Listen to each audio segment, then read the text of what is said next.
우리가 성전 건축에 관한 말씀이 나오는 유명한 성경은 학개서입니다. 학개서는 아주 분명히 말합니다.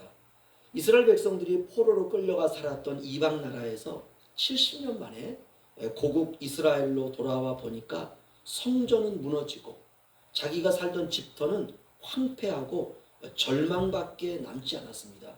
그때 절망하고 있던 백성들에게 학개 선지자가 신앙의 회복과 성전의 재건을 선포합니다. 그게 학개서예요. 그리고 학개서 다음이 이제 스가랴서 아닙니까?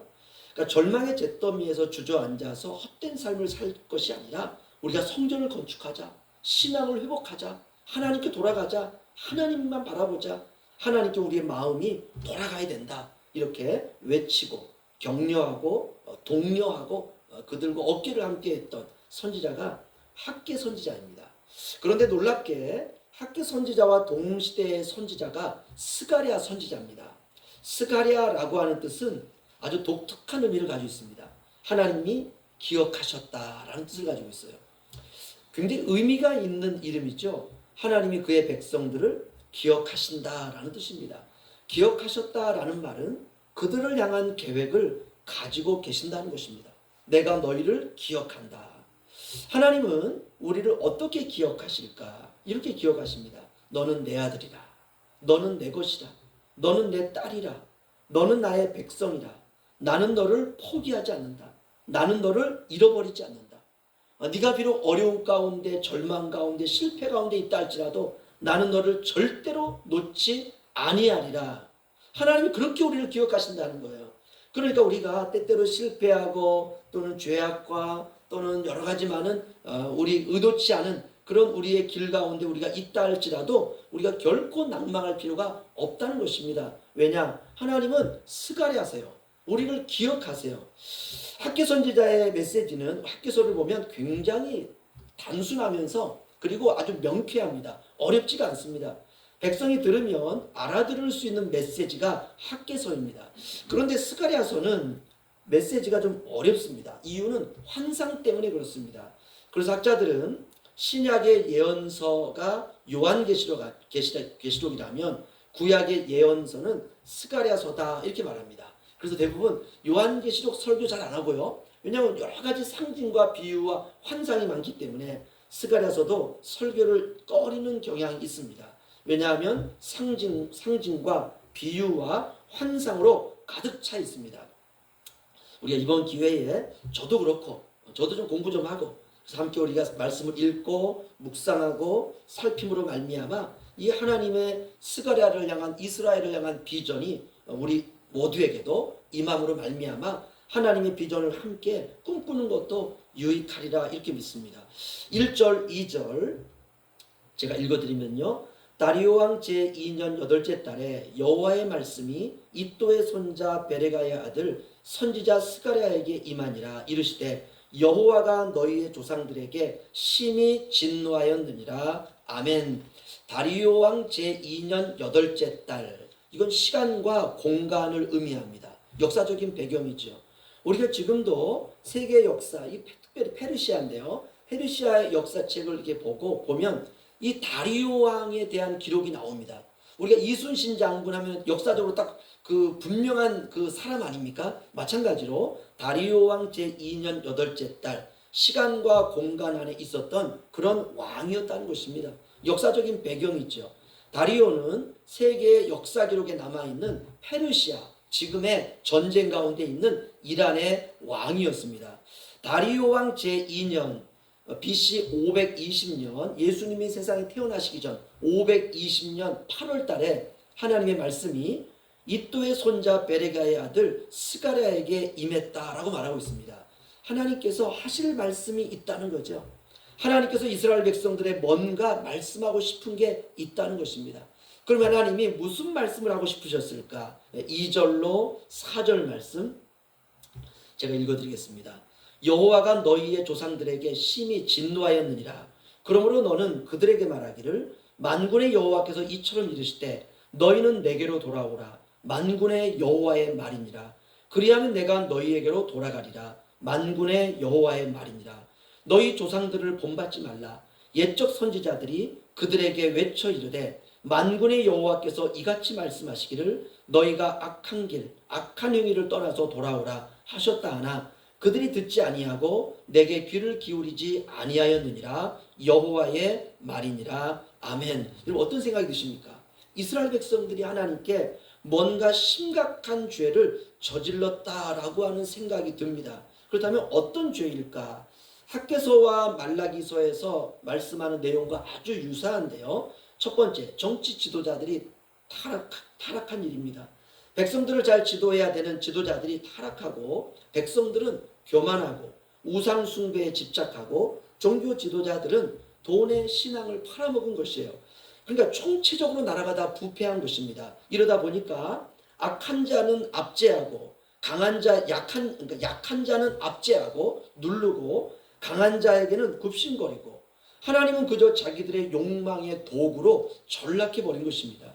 어느 시대나 죄의 모양은 다르지 않습니다. 그런 너희 조상들의 모습으로부터 돌이키라 라고 지금 스가랴 선지자를 통해서 하나님께서 말씀하고 있습니다. 4절 보시면요, 너희 조상들을 본받지 말라. 조상들의 악한 길, 악한 행위를 본받지 말라. 돌아오라 이 말이죠. 한마디로 말하면 회개하라 라는 뜻입니다. 성경은 아버지께 돌아오라는 회개의 메시지가 구신구약 성경 전체를 이루고 있습니다. 돌아오라, 돌아오라. 우리가 신약 성경을 보면은요, 신약 성경은 세례 요한의 선포와 예수 그리스도의 복음으로 시작합니다. 세례 요한은 구약의 엘리야입니다. 마지막 때 구원자로 오실 메시아의 길을 먼저 와서 그 길을 닦아야 되는 역할을 한 사람이 바로 세례 요한입니다. 사람들의 마음이 돌짝박과 같기 때문에 그 마음을 갈아엎어서 예수 그리스도를 영접할 수 있도록 그렇게 만드는 역할이 바로 세례 요한의 역할이었습니다. 사람들이 갈급한 마음을 갖도록 회개시키는 역할. 그래서 세례 요한은 겉으로 보면 예수님 같은 구원자로 보였어요. 당시 세례 요한에게도 제자들이 많았습니다. 그래서 제자들이 세례 요한을 볼 때는 야, 저 세례 요한이 그리스도다. 저 세례 요한이 메시아다. 이렇게 생각을 했습니다.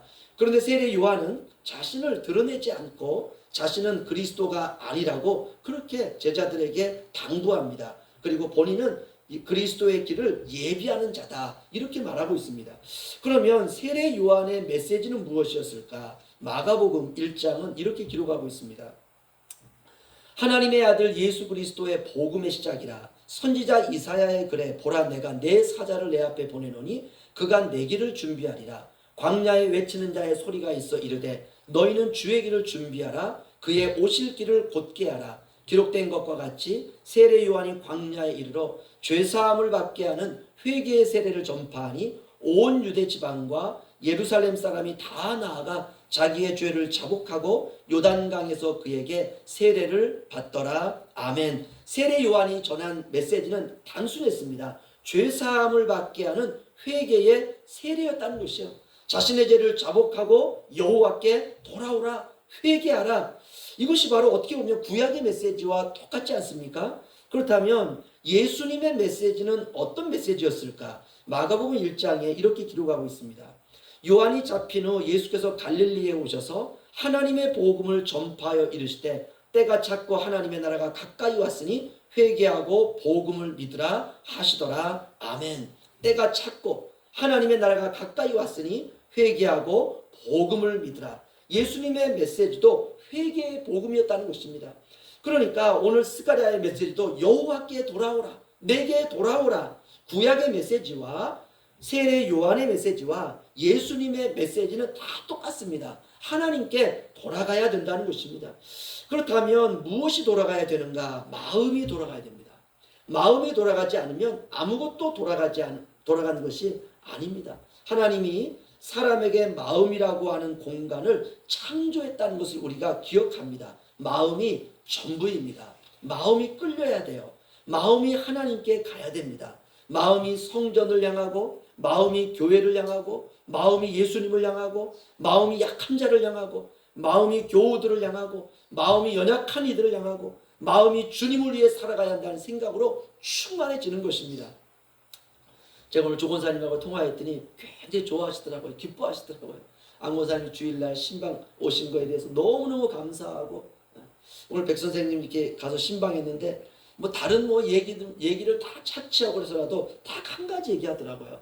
너무 밝고 너무 건강한 모습을 봤는데 저한테 그러시더라고요. 교회에서 저를 위해서 기도 많이 주고 있다는 것을 계속 듣고 있었다고. 얼마나 감사한지요. 얼마나 뭐 다른 거 뭐 이런저런 뭐 여러 가지 많은 뭐 선의도 베푼 것들도 많이 있었겠지만 교회와 성도들이 본인을 위해서 그 한 달이 넘는 기간 동안 기도해 줬다는 걸 그렇게 감사하고 고맙게 생각하고 있으시더라고요. 마음이 끌려야 됩니다. 마음이 하나님을 향하고 교회를 향하고 성도들을 향하고 연약한 이들을 향하고 주님을 위해 내가 이제 살아가야 되겠다라는 생각으로 충만한 것입니다. 그래야 죄를 멀리하고 악을 멀리하고 그래야 말씀에 우리가 순종할 수가 있습니다. 하지만 스가랴서의 상황은 조금 복잡했다는 것을 알 수 있습니다. 백성들이 그러하지 못했습니다. 왜 그랬을까? 이제 좀 살만해서 그랬을까? 그럴 수 있습니다. 어려울 때에는 사람이 그래도 겸손하고 마음이 낮아집니다. 그러나 상황이 좋아지고 살만하고 배부르면 사람이 변해요. 인생이 정말 짧다는 것을 제가 요즘에 느낍니다. 오늘 우리에게 주신 겸손하고 순종하는 마음으로 우리가 하루하루를 평생을 오늘처럼 우리가 살아가야 되리라 믿습니다. 스가랴서 1장 5절 6절 우리 다 함께 읽죠. 시작. 너희 조상들이 어디 있느냐? 또 선지자들이 영원히 살겠느냐? 내가 나의 종 선지자들에게 명한 내 말과 내 법도들이 어찌 너희 조상들에게 임하지 아니하였느냐? 그러므로 그들이 돌이켜 이르기를 만군의 여호와께서 우리 길대로 우리 행위대로 우리에게 행하시려고 뜻하신 것을 우리에게 행하셨도다 하였느니라. 아멘. 하나님이 이제 묻습니다. 너희 조상들이 어디 있느냐? 무슨 말인가요? 너희가 생각하는 대단한 사람들, 그가 선지자라 할지라도 그들이 영원히 살겠느냐 이 말입니다. 그들이 지금 어디 있느냐? 한마디로 말하면 인생은 아무것도 아니라는 뜻입니다. 사람 바라보지 말고 하나님 바라봐라 이 뜻이죠. 이게 복음입니다. 하나님만 바라봐라, 여호와께 돌아와라, 회개하라, 다 갈등 말씀입니다. 사람들은 무의식적으로 세상이 대단해 보이면 영원할 거라고 생각합니다. 사람도 권세와 힘이 대단해 보이면 야, 저 사람 영원하겠는데 본인도 그렇게 생각할 때가 있습니다. 그러나 세월 지나면 세상은 낡아지고 사람은 죽습니다. 그때 알지요. 영원한 것은 없구나. 사람은 사라지고 없어져도 하나님의 말씀은 영원하고 변하지 않는다는 것입니다. 그 사람들이 어디 있느냐? 선지자들이 어디 있느냐? 그러니까 영원하신 하나님께로 돌아오라는 메시지입니다. 스가랴서는 심판받아 마땅한 백성들에게 말씀하신 것보다는 이미 심판을 경험하고 바벨론에서 돌아온 백성에게 하나님께서 말씀하고 있습니다. 그러니까 정죄의 음성이 아니라 회복의 초청으로 그들에게 말씀하고 있다는 것입니다. 오늘날처럼 다변화하고 변화무쌍한 시대를 맞은 이스라엘 백성들에게 하나님은 스가랴 선지자를 통해서 여호와께 돌아오라라고 권면하고 있습니다. 아무리 세상이 좋게 변한다 할지라도 세상은 유한하다. 세상은 영원하지 않다. 사람들은 변한다. 사람들은 영원하지 않다.